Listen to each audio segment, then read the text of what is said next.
Bonjour à tous et bienvenue dans Smart Patrimoine. Smart Patrimoine, l'émission qui vous accompagne dans la gestion de vos finances personnelles et qui décrypte également avec vous les actualités et les enjeux du secteur de la gestion de patrimoine. Une émission tous les jours à 13 h sur Bismart. Et au sommaire de cette édition, nous commencerons comme tous les mercredis avec l'écho des cryptos, le rendez-vous dédié aux crypto-monnaies ou aux crypto-actifs de Smart Patrimoine. Et en l'occurrence, nous évoquerons ensemble la finance décentralisée, cet écosystème financier qui se crée sans intermédiaire de confiance ou en tout cas sans intermédiaire financier. On a un écosystème financier basé sur les crypto-monnaies. Nous essayerons de comprendre ensemble comment se créent des rendements dans cet écosystème de finance décentralisée. Et pour cela, nous aurons le plaisir de recevoir dans un instant sur le plateau de Smart Patrimoine Victor Demonchot, le cofondateur d'Ambrosia. Nous enchaînerons ensuite avec Enjeu Patrimoine, un enjeu patrimoine consacré à une thématique sur laquelle nous avons eu envie de revenir puisqu'au fil des interviews que nous avons réalisées sur le mois de septembre en matière de placement en lien avec le contexte inflationniste, un terme revient régulièrement, celui du compte à terme. Les banques semblent proposer un peu plus qu'avant des comptes à terme, ou en tout cas cela revient dans la stratégie de placement des trésoreries d'entreprise ou de la gestion de son patrimoine. Qu'est-ce qu'un compte à terme? Comment cela peut s'intégrer dans la gestion de son patrimoine? Autant de questions auxquelles nous répondrons dans un second instant dans Smart Patrimoine avec Johan Derbyshire, responsable des investissements chez Cara Capital. Bienvenue à vous tous qui nous rejoignez. Smart Patrimoine, c'est parti. D'où viennent les rendements sur la DeFi? C'est la thématique qui va nous animer aujourd'hui dans l'écho des cryptos, le rendez-vous dédié aux crypto-monnaies, aux crypto-actifs de Smart Patrimoine. Alors, on va faire de la pédagogie, évidemment, quand on dit DeFi, nous parlons de finances décentralisées. Nous reviendrons dans un instant sur ce que cela veut dire concrètement. Mais juste avant, nous avons le plaisir de recevoir sur le plateau de Smart Patrimoine pour évoquer tous ces sujets-là, Victor Demonchot, cofondateur d'Ambrosia. Bonjour Victor Demonchot. Bonjour Nicolas. Bienvenue sur le plateau de Smart Patrimoine. Alors, Ambrosia, qui est une fintech crypto, enregistrée PSAN auprès de l'AMF, et Ambrosia propose un livret d'épargne basé sur la DeFi. Un livret d'épargne veut dire globalement aller rechercher du rendement, alors pas forcément énormément de rendement selon les livrets d'épargne que l'on peut connaître, mais je parle notamment du livret A ou autre, des livrets d'épargne classiques, mais à partir du moment où on propose à des gens d'investir de l'argent pour aller chercher du rendement et que la promesse c'est d'aller sur la DeFi, on a envie de se poser la question, qu'est-ce que c'est que cette finance décentralisée? Comment est-ce qu'on peut l'expliquer simplement pour ceux qui en entendent beaucoup parler, qui entendent parler de crypto, de métaverse? Et surtout après, qu'est-ce qui fait dans l'activité de cette finance décentralisée qu'on peut aller chercher des rendements? Mais première question, Victor Demonchot, si on devait définir simplement ce fonctionnement de finance décentralisée, de finance où il n'y a pas de banque centrale, où il n'y a pas de banque tout court d'ailleurs, il y a des acteurs crypto, qu'est-ce qu'on pourrait dire? Ouais, bon, s'il fallait donner une définition assez simple de ce que c'est que la finance décentralisée, ou la DeFi pour Decentralized Finance en anglais, ouais. En fait, il faut imaginer ça comme un écosystème financier qui fonctionne à peu près comme nos banques, dans le sens où on y retrouve différents services comme l'épargne, l'échange de devises, les assurances. On peut même emprunter de l'argent. D'accord. Sauf que la grosse différence par rapport aux banques traditionnelles, c'est que il n'y a pas de banquier. D'accord. Vous êtes votre propre banquier. En fait. D'accord, donc il n'y a pas de banquier centraux et il n'y a pas de banquier. Exactement. D'accord. En fait, en tant que propre banquier, vous devenez en fait le réel propriétaire de vos fonds. À aucun moment, il va y avoir un gouvernement, un juge ou une autre personne qui va venir mettre la main sur vos fonds. D'accord. Donc en fait, on est propriétaire de son épargne, entre guillemets, ou de ses fonds, et ensuite on décide de faire appel au tel ou tel service qui aurait été créé sur une blockchain dans un écosystème de finances décentralisées, c'est ça? Voilà, exactement. Et alors comment est-ce qu'on fait pour y accéder concrètement? Il y a une plateforme ou pour ceux qui nous écoutent, comment est-ce qu'on va sur la finance décentralisée? Ouais, mais je pense que peut-être on peut compléter aussi la définition de la finance décentralisée parce que c'est important de comprendre pourquoi ça a été créé. Ouais. On a tous des opinions différentes là-dessus, mais moi je pense que la finance décentralisée, ça a été créé pour répondre à deux besoins principaux. Le premier, c'est qu'il fallait créer un système antidiscriminatoire et vraiment ouvert à tous. On s'est rendu compte qu'il y avait des pays où il y avait trop de personnes qui étaient débancarisées. D'accord. Et donc avec la DeFi, en réalité, qu'on soit riche ou pauvre, noir ou blanc, avec des antécédents ou pas, eh bien, il suffit d'une simple connexion Internet pour avoir accès à l'ensemble des services financiers. Donc aujourd'hui, tout le monde a accès aux services financiers grâce à la DeFi. Et surtout, la DeFi, c'est un écosystème qui est beaucoup plus juste, beaucoup plus équitable. Comme il n'y a pas d'intermédiaire, ce n'est pas un écosystème qui a supporté les charges lourdes que connaît la finance traditionnelle, que ce soit la paye des banquiers, les bureaux somptuaires ou les campagnes de communication. Donc en fait, les coûts des services financiers sont vraiment réduits et sont beaucoup moins chers. Alors, quand vous dites que vous pensez que c'est pour ces raisons-là, c'est parce que en fait, on avait au départ donc, un système de blockchain sur lequel se sont indexés ce qu'on appelait des crypto-monnaies, donc qui a créé un écosystème, et par-dessus sont venus s'ajouter en fait des services, et c'est ce qui crée aujourd'hui cet écosystème de finances décentralisées, c'est ça? Oui, donc on a eu une première évolution en 2008 avec Bitcoin qui est arrivé, donc il y a un développeur, un certain Satoshi Nakamoto, qui a créé ce système décentralisé où on peut échanger des actifs numériques directement sur Internet de pair à pair. Et puis quelques années plus tard, on a eu une deuxième révolution. Donc en 2015, il y a un petit génie de 21 ans, du nom de Vitalik Buterin. Dont on a entendu parler avec The Merge récemment quand même. Exactement, ouais. Exactement. Et ce petit gars-là, il a créé la blockchain Ethereum et du coup les fameux smart contracts. Donc un smart contract, qu'est-ce que c'est? Faut imaginer ça, c'est un contrat intelligent qui est auto-exécutoire. D'accord. Donc en fait, c'est des contrats qui sont programmés de sorte à se déclencher sur des événements qui ont été prédéterminés. D'accord. Donc en fait, ces smart contracts permettent de tout automatiser sur la finance décentralisée. Et c'est ce qui explique pourquoi en fait on n'a plus besoin de banquiers, ni même tout l'arsenal juridique qui va avec pour exécuter des transactions financières. Alors pour autant, vous dites qu'on n'a plus besoin de banquiers, mais pour autant on va retrouver des services qu'on va aller demander à son banquier, à savoir une assurance, un prêt ou autre. Ça fait peut-être la transition avec la question que j'ai envie de vous poser, c'est on entend effectivement, d'ailleurs c'est ce que fait Ambrosia, proposer un livret sur la finance décentralisée. On voit souvent des propositions de rendement sur la finance décentralisée, et la question qu'on peut se poser, et je vais même la poser d'un point de vue un peu de celui qui serait critique sur la finance décentralisée, c'est on entend souvent par exemple que les cryptos c'est basé sur rien. Alors quand on parle de rendement, j'imagine que celui qui va nous dire que la crypto est basée sur rien va se dire mais alors où est-ce qu'on peut trouver des rendements? Moi je vous pose la question un peu autrement, mais où est-ce qu'on va chercher des rendements? Quelles sont les activités en finance décentralisée qui vont pouvoir permettre de proposer un rendement? Ouais. Sur la finance décentralisée, il y a une multitude de possibilités pour générer des rendements, des revenus passifs. C'est ce qui s'appelle faire du yield farming. C'est une définition qui est donnée en anglais, mais globalement, ça correspond à générer du rendement sur la finance décentralisée. Il y a plusieurs moyens pour ça, plusieurs stratégies. Les plus connues, c'est le stacking, qui correspond à participer à la sécurisation d'un réseau, d'une blockchain. On a le lending, qui correspond à prêter ses crypto-monnaies sur la finance décentralisée.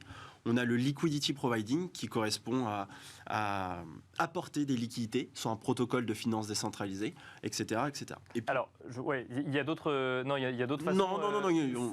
C'est les trois plus grosses globalement. Parce que, alors, on va peut-être regarder le lending dans un second temps, mais alors le stacking, quand vous dites sécuriser, c'est-à-dire qu'il y a des ingénieurs ou en tout cas des codeurs qui vont sécuriser des blockchains. Et comment est-ce que les fonds que j'aurais mis moi sur un livret d'épargne va permettre de générer des rendements? Alors, si jamais il y a cette activité-là. Comment est-ce que ça s'intègre dans cette activité?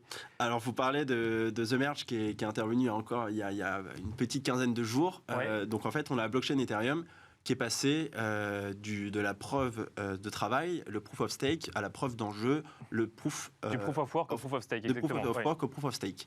Quelle est la différence? Globalement, avant, on avait des ordinateurs qui répondaient à des équations pour sécuriser le réseau. Oui, bien sûr. Aujourd'hui, c'est différent. On a des personnes qui bloquent leurs Ethers sur la blockchain pour participer à la sécurisation du réseau et valider les transactions. D'accord. Et les personnes qui bloquent ces Ethers, effectivement, il faut bien les rémunérer et donc ils vont toucher un petit rendement qui va tourner entre 4 et 8%, parfois 10%, pour les remercier, entre guillemets, de mettre en jeu leurs Ethers. D'accord. Et ils viennent d'où ces 10% alors du coup? Alors, c'est assez simple. Il faut bien que les personnes qui émettent des transactions sur la finance décentralisée, sur la blockchain Ethereum, vont payer des frais de transaction, ce qu'on appelle les gas fees. Ce qui va permettre de rémunérer ceux qui vont valider les transactions. Exactement. Donc on rémunère, on récompense les personnes qui mettent en jeu leurs Ethers pour participer à la sécurisation du réseau. Ok, donc là c'était pour le modèle économique effectivement du stacking. Il y a le lending également. Donc ça veut dire qu'on va prêter de l'argent en crypto-monnaie. Il y a des services qui existent pour ça et on va toucher. Il y a un rendement qui est proposé derrière, c'est ça? Alors, le lending, qu'est-ce que c'est globalement? Donc, c'est prêter ces crypto-monnaies à d'autres pairs directement sur la finance décentralisée. Dans la finance traditionnelle, quelqu'un qui prête ses actifs, on va avoir un emprunteur, cet emprunteur va payer des intérêts. C'est pareil sur la finance décentralisée. D'accord, même fonctionnement. Même fonctionnement, sauf que sur la finance traditionnelle, on a toujours un intermédiaire qui fait le lien entre le prêteur et l'emprunteur. Bien sûr. Sur la finance décentralisée, on a le prêteur et l'emprunteur paye directement ses intérêts au prêteur. D'accord. Et donc là, donc en fait, c'est-à-dire quoi? On va se connecter. Où est-ce qu'on trouve l'emprunteur, par exemple, pour si on veut chercher du rendement? Ouais. Alors comment ça fonctionne? Donc l'emprunteur va devoir, le prêteur va déposer des liquidités dans ce qu'on appelle une pool. Une pool, il faut imaginer ça comme une piscine, la traduction en français. Donc on va être des dizaines, des centaines, des milliers de prêteurs à déposer des liquidités au même endroit. Et de l'autre côté, on a des emprunteurs qui vont venir piocher ces liquidités, ces crypto-monnaies dans ces pools. Ils peuvent les emprunter à tout moment, d'une manière quasi instantanée, à un rendement qui fluctue énormément. En fonction de l'offre et de la demande? En fonction de l'offre et de la demande, c'est-à-dire du montant de liquidité qui est mis à disposition dans cette pool.